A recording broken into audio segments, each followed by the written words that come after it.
Hello everyone. Welcome to our YouTube channel Explore Wisdom. I'm Neha Verma and today we will discuss about reverse charge mechanism under GST. I divided this video in three parts. In first part, we will discuss about what is reverse charge mechanism and where it is applicable. So चलिए शुरू करते हैं. चलिए देखते हैं reverse charge आखिर है क्या. What is reverse charge? Reverse charge basically एक ऐसा मैकेनिज्म जहां पर रिसिपेंट ऑफ गुड्स और सर्विसेज इज लाइबल टू पे GST instead of supplier. Reverse charge basically normal charge का उल्टा होता है. वहां पर सप्लायर टैक्स पे करता था, यहाँ पर रिसिपेंट टैक्स पे करेगा. अब हम नॉर्मल चार्ज और रिवर्स चार्ज के बीच का डिफरेंस देखते हैं. रिसीवर नॉर्मल चार्ज के केस में सप्लायर को पेमेंट करता है with GST and supplier deposit करता है tax with government. In the reverse charge mechanism, receiver make payment to supplier without GST and deposit GST with government on behalf of supplier. Normal charge के अंदर supplier tax पे कर रहा था, reverse charge के अंदर रिसीवर टैक्स पे कर रहा है. अब हम एप्लीकेबिलिटी देखते हैं. As per section 9 subsection 3, government में by notification specify categories of supply of goods or services or both, the tax on which shall be paid on reverse charge basis.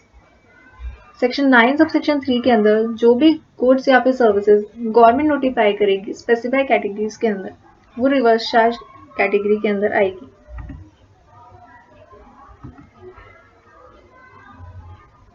Similarly in section 9 sub section 4, registered person purchases goods or services from an unregistered dealer is liable to pay GST on reverse charge basis. अगर कोई registered person unregistered dealer से कोई भी goods या फिर services purchase करेगा तो reverse charge applicable होगा.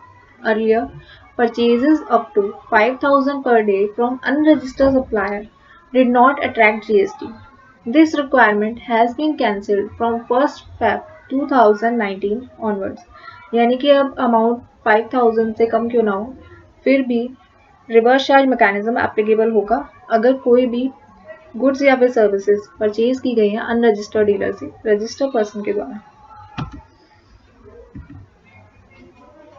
अब हम देखते हैं services through an e commerce operator liable होंगे रिवर्स चार्ज के अंदर या नहीं. So yes, if an e-commerce operator supplies services, then reverse charge will be applicable to the e-commerce operator. He will be liable to pay tax. For example, Urban Cab provides services of plumber, electrician, teacher, beauticians, etc.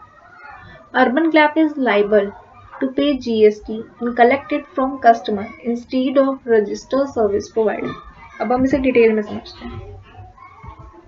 Urban Cab various services provide करते हैं like electrician, beautician, cleaning services.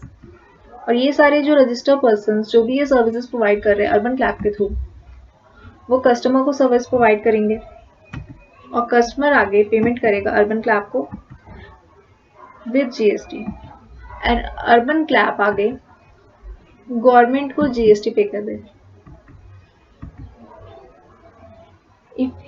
If the e-commerce operator does not have a physical presence in the taxable territory, then a person representing such electronic commerce operator for any purpose will be liable to pay tax. यानी कि अगर कोई भी e-commerce operator taxable territory के अंदर मौजूद नहीं है, फिजिकली प्रेजेंट नहीं है, taxable territory यानी कि अगर वो इंडिया के अंदर प्रेजेंट नहीं है, तो फिर उसे उसका जो भी कोई रिप्रेजेंटेटिव होगा इंडिया के अंदर वो टैक्स पे करेगा उसके बिहाफ पर. और अगर कोई रिप्रेजेंटेटिव मौजूद नहीं है तो ई कॉमर्स ऑपरेटर को एक रिप्रेजेंटेटिव अपॉइंट करना पड़ेगा जो कि उसके बिहाफ पर टैक्स पे करे. अब हम देखते हैं रजिस्ट्रेशन के बारे में. बेसिकली जब भी रिवर्स चार्ज मैकेनिज्म एप्लीकेबल होगा तो जो भी पर्सन के ऊपर ये एप्लीकेबल होगा उसे कंपल्सरी रजिस्टर होना पड़ेगा जीएसटी के अंदर.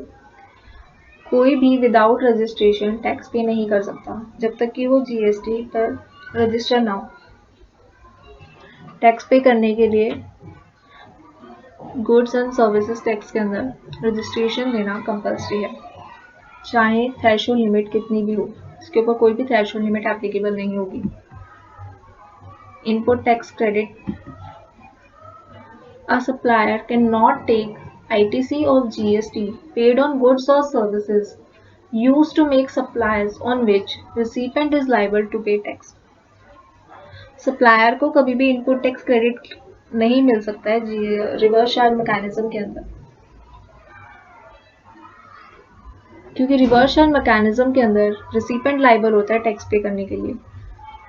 तो जब सप्लायर ने टैक्स पे किया ही नहीं तो फिर वो आईटीसी भी क्लेम नहीं कर सकता। अब हम इनपुट सर्विस डिस्ट्रीब्यूटर का केस देखते हैं। An ISD can not make purchases liable to reverse charge. अगर ISD को कोई भी परचेज करनी है रिवर्स चार्ज मैकेनिज्म के लिए और उसको क्रेडिट भी लेना है तो उसको नॉर्मल टैक्स पेयर की तरह रजिस्टर होना पड़ेगा।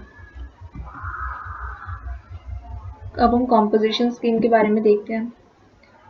जो भी composition dealer reverse charge mechanism के अंदर अगर एप्लीकेबल हो जाता है तो उसका टैक्स पे करना पड़ेगा रिवर्स चार्ज के बेसिस पर, और जो भी नॉर्मल रेट जो रिवर्स चार्ज के अंदर आता है उसे वही पे करना पड़ेगा। उसके ऊपर कॉम्पोजिशन स्कीम वाला रेट एप्लीकेबल नहीं होगा और उसे कोई भी ITC अवेलेबल नहीं होगा जो भी टैक्स पे किया होगा रिवर्स चार्ज के अंदर। Thank you so much for watching. अब मिलते हैं अगली वीडियो में, जब तक के लिए स्टे ट्यून्ड।